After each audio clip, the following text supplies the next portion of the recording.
तुम्हा सगळ्यांचं मी माझ्या YouTube चॅनल मध्ये अगदी मनापासून स्वागत करते।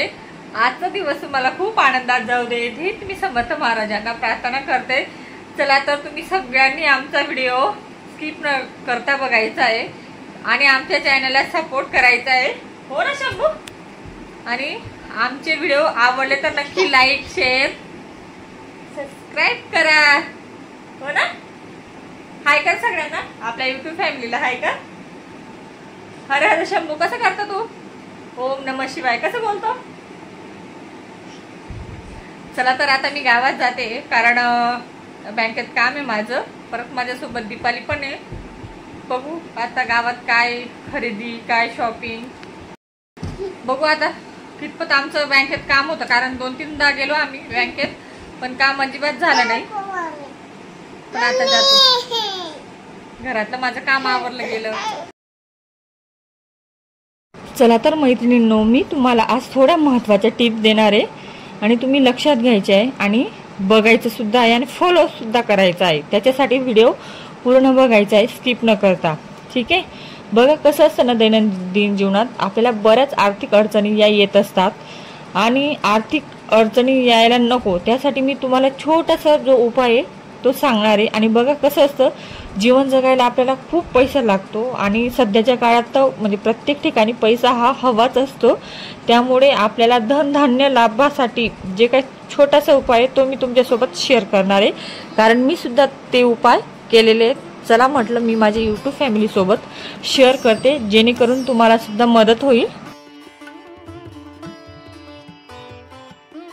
आपल्या घरात बरकत राहावी म्हणून आणि पैसा टिकावा म्हणून त्यासाठी काय करायचे तुम्हाला, आपल्या घराजवळ जी कृष्ण तुळस असते ना ती शोधायची आणि जर नसली तर ती त्वरित आपल्या घरात किंवा बाल्कनीत जिथे कुठे जागा असेल तिथे लावायचं आहे। कृष्ण तुळसचं झाड लावायचं आहे आणि कृष्ण तुळसच्या झाडाच्या आजूबाजूला जे गवत असतं ना ते गवत गुरुवारीच्या दिवशी काढून टाकायचं आहे आणि त्या गवताला पिवळ्या कपड्यात बांधायचं आहे आणि नंतर लक्ष्मी देवीचं स्मरण करायचं आहे आणि त्यानंतर त्या ज्या गाठोड्याला मस्त धूप दीपाने पूजा करायची आणि नंतर जे गाठोडे असतं ना ते गाठोडे आपण छान आपल्या व्यापाराच्या जागी ठेवायचं आहे आणि त्याच्यानंतर आपण कपाटात सुद्धा ठेवू शकतो।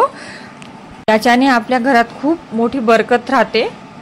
दुसरी गोष्ट म्हणजे श्रीयंत्र हे प्रत्येकाच्या देवारात राहायलाच हवं। श्रीयंत्राची विधिवत पूजा आपण करायची, त्याच्यावर कुंकुमार्चन करून श्री महालक्ष्मीचे स्तोत्र मंत्र सुद्धा म्हणायचे आणि त्याला लाल कपड्यात बांधून आपण आपल्या तिजोरीच्या जागेत ठेवायचे, याच्याने सुद्धा आपल्या घरात खूप मोठी बरकत राहते।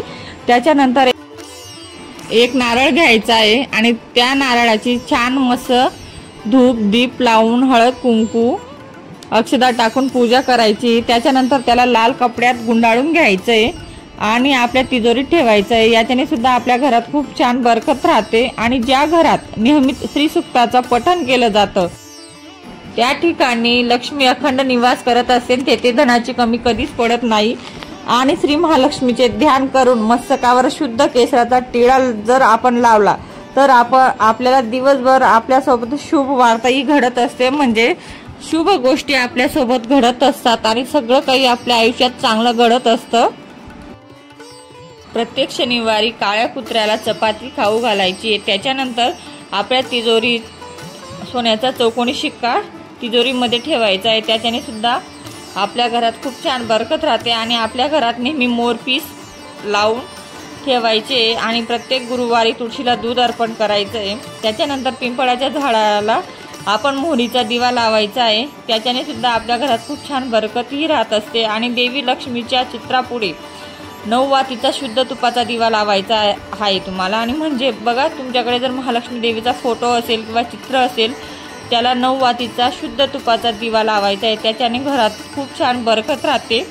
आणि शुक्ल पक्षातील एक सोमवारी 1 मूठ शुद्ध बासमतीचा तांदूळ वाहत्या पाण्यात टाकायचा आहे, त्याच्याने सुद्धा आपल्या घरात खूप छान बरकतही राहत असते। आणि घाणीच्या तेलाच्या दिव्यात लवंग टाकून हनुमानची आरती सुद्धा करायची, त्याच्याने सुद्धा आपल्या घरातील जे संकट असतात ते कायमचे दूर होतात। अशी बरीच काही छोटी मोठी जी उपाय आहे ते मी तुम्हाला आज सांगितलेले आहे, तुम्ही नक्कीच करून पहा, याच्याने खूप आपल्या घरात फरक पडतो।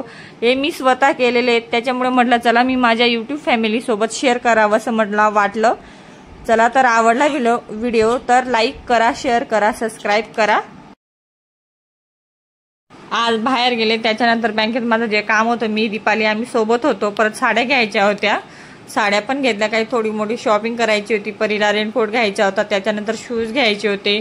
परत बरेच काही वस्तू होत्या त्या स्कूलला तिला लागणार होत्या. त्याच्यामुळे म्हटलं चला आता मुलांचं स्कूल पण ओपन झालेलं आहे आणि ज्या वस्तू होत्या त्या पण खरेदी केल्या. आणि तिकडनं आली, माझं बँकेचं काम झालं, छान महादेवाची पूजा झाली. तिथे ना परी इतका छान खाऊ होता ना, सगळा तुझा फेवरेट खाऊ होता. त्याच्यामुळे मी बघ आई आणले. शंभूचं आहे. काय आणलं तुम्ही? त्याच्यानंतर वेपर्स आणले बघ, केळीचे वेपर्स आहे. तिखट. घे तू घे शंभूला आहे आणि तिखटवाले वेपर्स आहे. अजून आणि त्याच्यानंतर पप्पांची फेवरेट डाळ ती सुद्धा आणलेली. अजून एक काय आणले? आणि परत शंभूचे फेवरेट वेपर. कुणाचे फेवरेट आहे? शंभूचे. आणि सर्वात जास्त म्हणजे तुझी भाकर. काय पाठवलं होतं दीपाली मावशीने? भाकरवडी. होती काही पण टेस्टी, तुला आवडते ना ती. आणि छान मस्त शंभूची फेवरेट गोडशेव. मला आवडत नाही गोडशेव. आणि बघ वाव मस्त आणले. पप्पांचे आणि माझे फेवरेट शेंगदाणे. आणि असा खाऊ आणलेला आहे तुला. मला शेंगदाणे नाही आवडत. नाही आवडत. आणि हे वेपर वेपर शंभूने फोडले, तू तिथेच फोडले एवढे 2 हो. वेपर. आणि तू विचारू नको शंभूचं.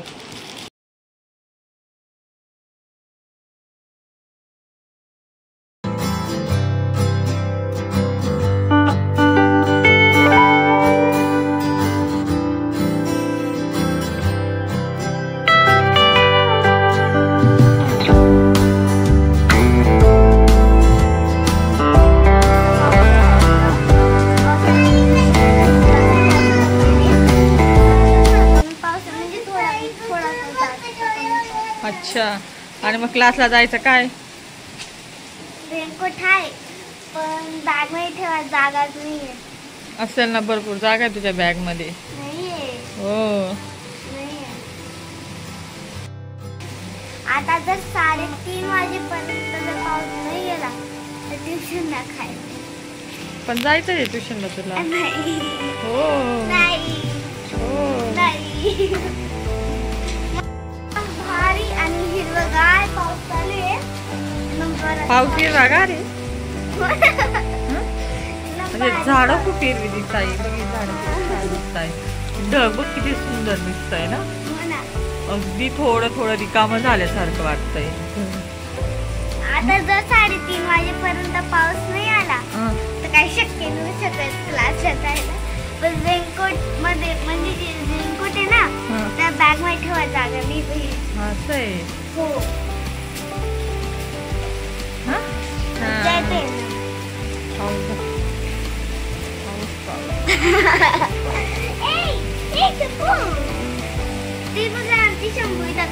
बघा किती जोरात पाऊस. हो एकदम भारी भारी पाऊस. दिसतोय का पण पाऊस?